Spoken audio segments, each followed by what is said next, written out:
종남 홍성군 홍동면에 사는 금창영 씨 부부는 화요일 오후만 되면 바쁘다. 금시 내에서 농산물을 직거래로 받는 회원들에게 꾸러미를 싸보내야 하기 때문이다. 금씨는 다른 귀농인들과 마찬가지로 초기 생활비 마련에 어려움을 겪다가 꾸러미 사업으로 돌파구를 찾았다. 시골에서는 내 통장에 돈 들어오는 시기가 정해져 있거든요. 그렇죠. 예, 6월 말에 감자 캐고 고구마 감자 캐고 양파 캐고 뭐 마늘 캐고 이때 한번 돈 들어오고 10월 말에 벼 수매하면 그때 돈 들어오고 그 외에는 돈이 안 들어오는데 나간 돈은 매번 나가잖아요. 그렇죠. 그렇게 되니까 이거는 매월 말에 돈이 들어와요. 저희는 월 말에 외식도 할 수 있고. 금씨가 재배하는 작물은 한 해 130가지나 된다. 다품종 소량 생산이어서 실패의 부담은 적지만 현금화할 수 있는 작물이 없다는 단점이 있다. 제철에 생산된 친환경 농산물을 도시의 회원들에게 보내주고 회원들은 적정 가격을 보장해주는 꾸러미 직거래는 이런 단점을 극복할 수 있는 방식이다.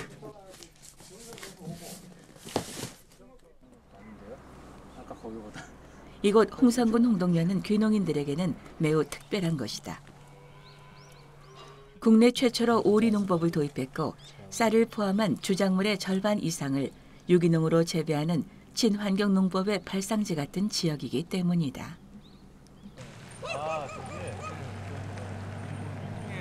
역사학 박사과정을 수료하고 대학에서 가르치던 금창영 씨는 오랜 공부에 지쳐 건강을 해친 채로 6년 전 귀농했다. 생활도 안정되고 건강도 좋아진 지금은 토종 작물에 관심을 갖고 새롭게 공부하고 있다. 금 씨가 토종 작물에 관심을 갖고 있는 것은 경제적인 이유도 크다. 종자 회사에서 파는 씨앗들은 첫 해는 소출이 좋지만 한 해만 지나면 수확량이 형편없이 줄어들었다. 매년 종자를 사야 하는 것이다.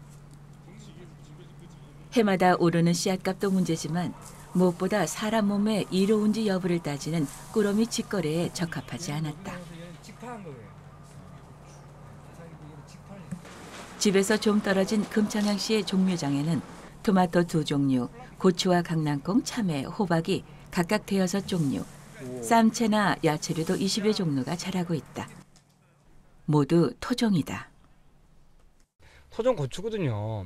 지금 벌써 크기가 한 뼘 이상 컸어야 돼요. 올해는 이제 춥기도 했지만 이게 워낙 약해요. 역병 저항성 전혀 없고. 근데 얘들은 자기의 특성이 있어요. 가령 육질이 얇은 대신에 아삭아삭하고 매콤하면서도 달아요. 약하지만 병에 약하지만 크기가 작지만 장아찌 담으면 정말 맛있어요. 그 막 두껍고 그냥 우석우석한 맛이 아니라 달콤한 향치가 있어요. 이른바 베이비붐 세대의 은퇴가 시작되면서 농촌에서 제2의 삶을 시작하려는 사람들이 급증하고 있다. 정부도 모처럼의 귀농 부음을 농촌 활성화의 계기로 삼기 위해 각종 방안을 쏟아내고 있다. 하지만 아직은 예산과 인력이 뒷받침되지 않아 일선 공무원들의 부담만 늘어난 것이 현실이다. 중앙정부에서는 이제 여러 가지 면에서 보고 있는 것 같아요. 귀농이라는 기촌이라는 부분을 이제 퇴직 은퇴 후에 그 인력이라든지 또 복지 차원에서도 접근을 하시는 것 같은데 지자체에서는 아직 그 정도까지의 정부 지원 없이 여력이 있다고 보지는 않습니다. 오히려 섣부른 귀농 귀촌 홍보가 농촌의 땅값만 올려 예비 귀농자들을 어렵게 할 것이라는 우려도 높다. 현재 보면 빈집들 판매될 거는 다 판매됐다고 보시는 게 맞고요. 남아있는 빈집들은 그 시골에 있는 집을 도시분들이 갖고 있는 경우들이 많아요. 공무원들에게 강의를 한 이완희 씨는 올해 45살로 홍성군에서 자타가 공인하는 귀농계의 멘토다. 친환경 농사를 지으며 예비 귀농인들을 위한 농촌 체험 프로그램을 운영하고 있다. 귀농보다 이민이 더 자연스럽던 15년 전 광고 회사를 그만두고 홍동면으로 내려왔다. 50년 역사의 풀마켓 출신 농부들이 유기농의 씨앗을 뿌려놓아 전국 어느 지역보다 친환경 농업을 시작하는 데 유리하다는 판단이었다. 또 유기농을 하는 사람들이 뭐 생태나 친환경 또 뭐 영성 이런 가치들을 추구하다 보니까 그렇게 나눌 만한 사람이 있어서 저희가 내려와서 정착하는 데 도움이 됐고 또 귀농 후배들도 뭐 그런 방향으로 저희가 또 안내를 하다 보니까 자꾸자꾸 사람들이 더해지는 거예요.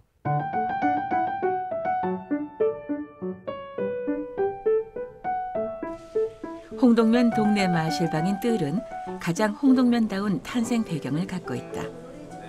주민 한 사람의 발의로 협동조합을 구성해 기금을 모으고 기술이 있는 사람들은 자발적으로 공사에 참여했다.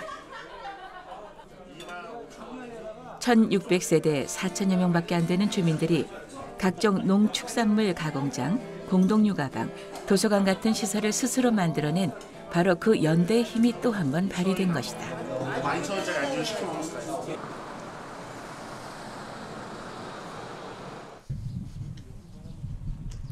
올해 55살인 임종구 씨가 전남 강진에 정착한 것은 지난 2009년.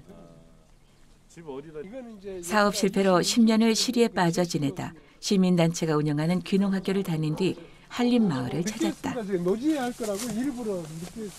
사실상 빈손으로 찾아온 임 씨에게 마을은 살 집과 농사지을 땅을 빌려주었다. 군에서 정착금을 지원받아 집을 고치고 경운기를 사서 첫해 29마지기 벼농사를 지었다. 화학 비료를 쓰지 않고 배운 대로 농사를 지었는데도 소출이 꽤 많았다. 하지만 생활비는 턱없이 부족했다.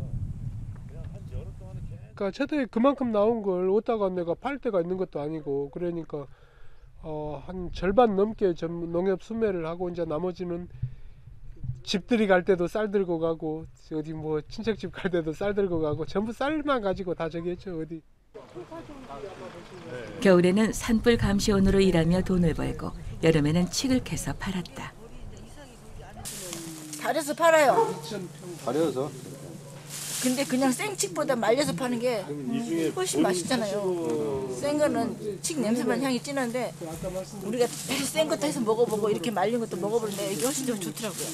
비용이 전부 12만 원 정도 13만 열심히 사는 임씨 부부를 보면서 대부분 70대 이상인 마을 어른들이 마음을 열었다.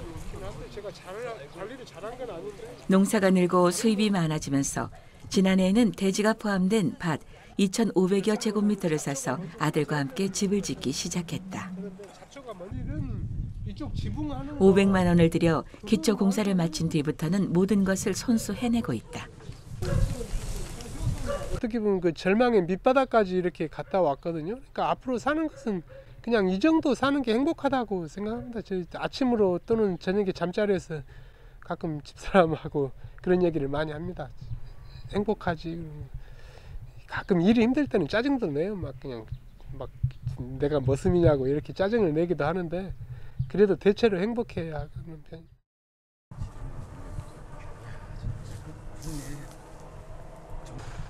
인근 칠량면에 있는 한 비닐하우스.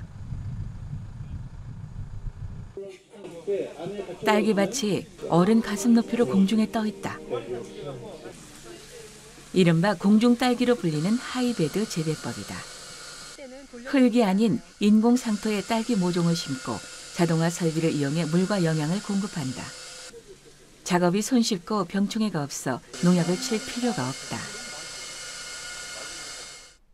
땅도 많이 오염이 돼 있고 또 여러 가지 환경적으로 이제 과학 영농을 해야만 경쟁력이 더 높아지는데 참 잘했다. 수경 재배를 한번 접해보고 또 더 이렇게 편하고 또 많은 농장을 많은 면적을 재배를 하지만 필요하지 않은 저 농사 지으면서 지금이 제일 편하고 돈은 제일 되고 그래요. 올해 41살인 이동춘 씨 부부는 부산에 살다가 재작년에 강진으로 귀농했다. 비닐하우스는 농사를 그만두는 사람에게서 싸게 구입했다. 새로 지으려면 수억 원이 들었을 텐데 본인 돈 3,500만 원을 포함해 6천만 원에 샀으니 행운을 만난 셈이다. 딸기 수경 재배는 우연히 시작했지만 한 해 농사를 통해 자신감을 얻었다. 가을부터 초여름까지 연중 출하가 가능하고 가격 변동폭이 적어 수입이 안정된다는 게 가장 큰 장점이다. 농사를 해서 어떻게 일확천금을 노리겠다 그런 생각이 있는 사람은 그 농부의 마음이 아니라 그런 사람은 맞질 않고요.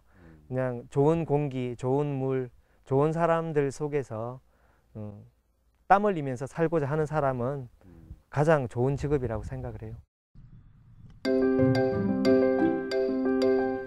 이처럼 강진군이 귀농인들의 메카로 떠오른 것은 지난 2007년 전국에서 처음으로 귀농자 지원 조례를 제정하면서부터다. 정착 지원금 2천만 원과 집수리비 500만 원 등 현금 지원도 있지만 무엇보다 귀농인들을 개별적으로 관리해주는 실무자들의 서비스가 매력적이다. 현장 실무자들은 영농지도에서 중고 농기계 알선까지 사실상 정착을 위한 모든 것을 안내해주고 있다. 그 축사용으로는 저도 이제 이렇게 소형은 안 되고 그 70마리 이상 중고가 좋은 거에 나왔기 때문에 그걸로 구입하셔서 쓰시면은 경제적으로 더 이익이 될 것 같아요. 그러니까 이거 아주 딱 그 저 제대로 맞았어요. 그게.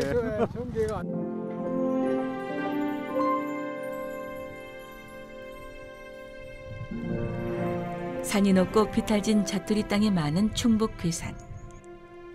대규모 기계농이 적합지 않은 지역으로 소규모 농사를 원하는 귀농인들이 선호하는 곳이다. 친환경적인 야마기시 양계법으로 유정란을 생산하는 괴산의 농업 공동체 논비산 마을.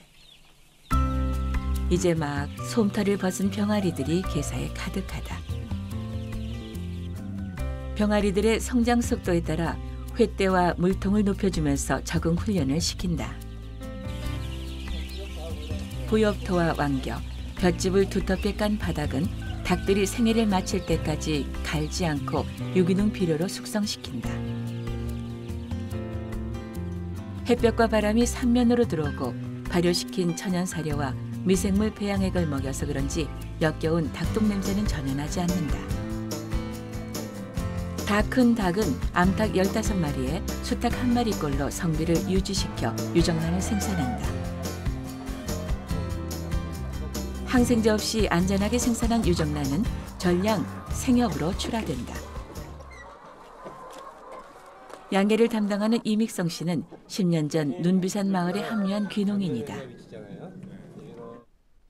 자연에 가깝게 자유롭게 활동하면서 암수가 조화로이 이렇게 생활하면서 건강하게 활동하면서 이렇게 자라니까 아무래도 그 환경이 좋으니까 닭들도 건강하게 잘 크지 않을까 싶네요.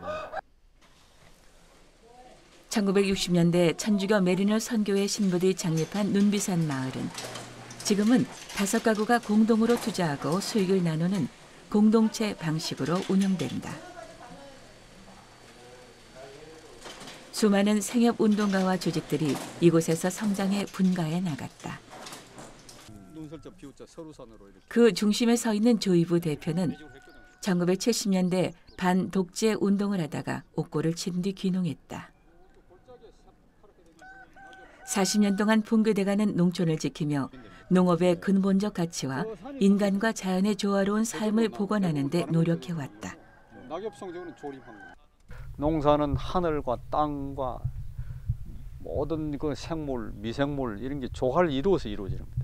인간이 그 중에서 또 조그만 역할을 하는 것이지만은 아주 겸손하게 천지의 뜻에 따라 사는 게 농사가 아닐까 이런 생각합니다.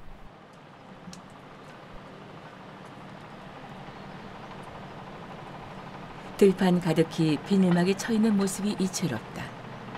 고냉지 포도를 재배하기 위한 비가림막이다.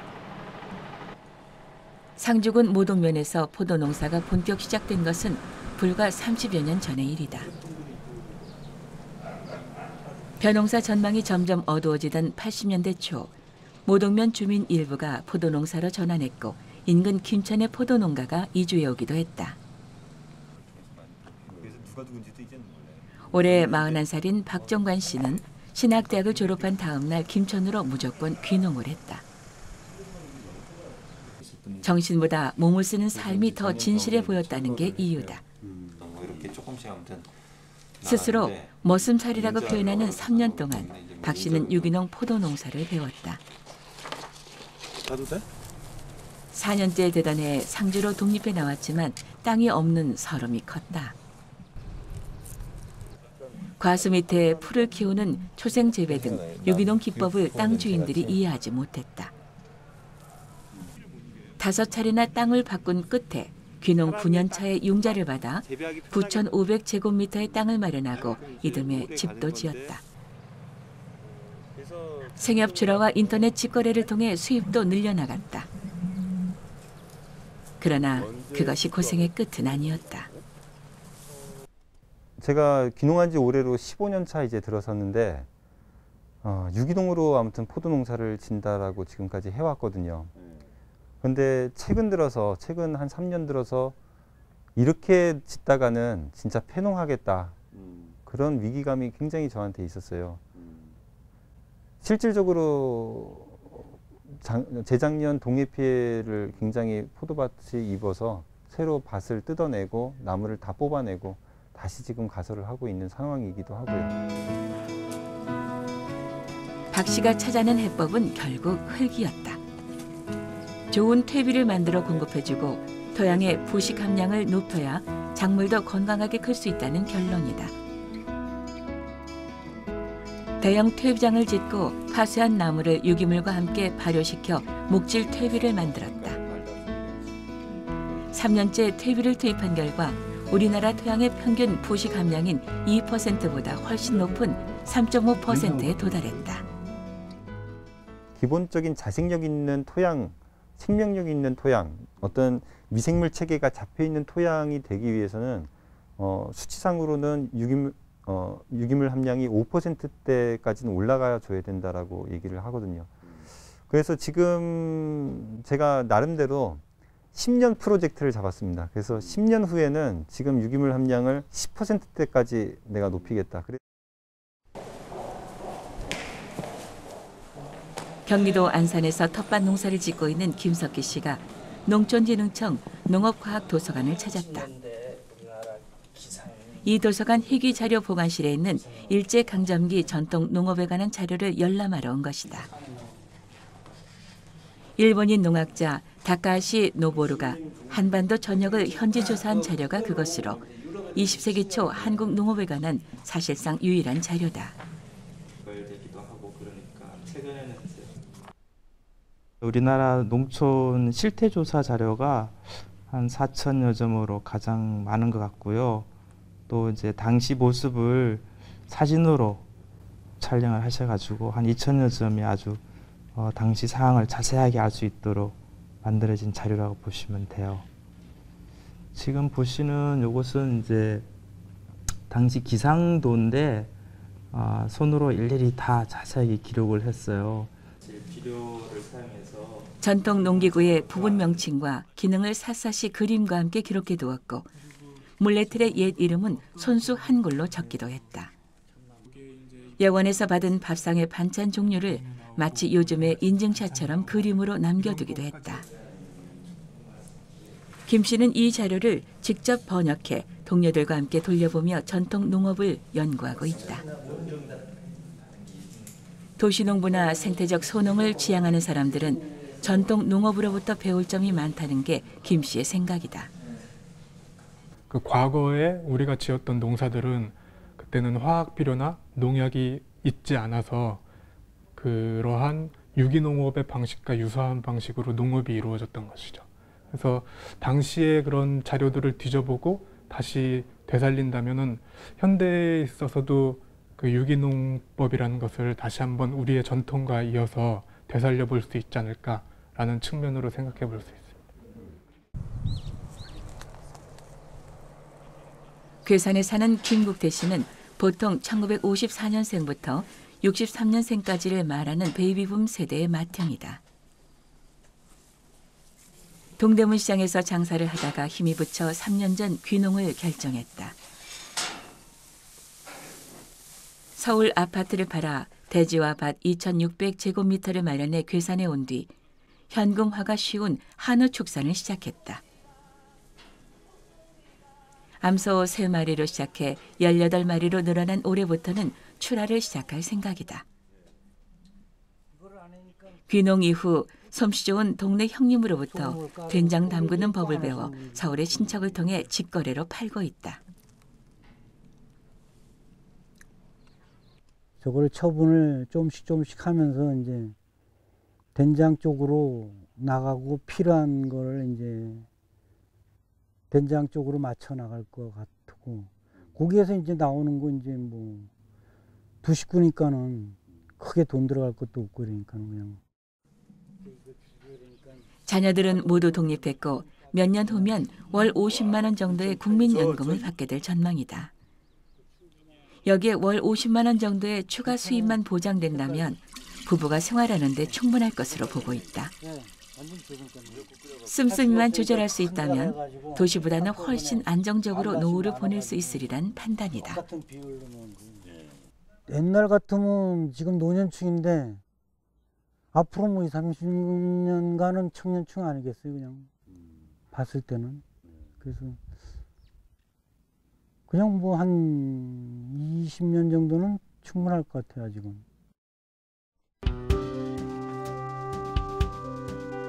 베이비붐 세대의 은퇴와 함께 시작된 귀농 귀촌 바람은 이제 시작에 불과하다.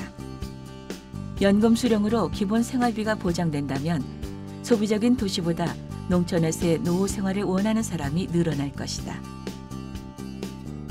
베이비붐 세대의 귀농은 우리 농촌의 모습을 근본적으로 바꿀 것으로 기대된다. 환경 친화적 농업과 마을 단위 공동체 문화의 확산이 벌써부터 시작되고 있다. 흙에 뿌리를 내리고 순환하며 살아가는 삶. 정직하게 일하고 일한 만큼 보상받는 흙과 인간의 오랜 계약이 새롭게 주목받고 있다.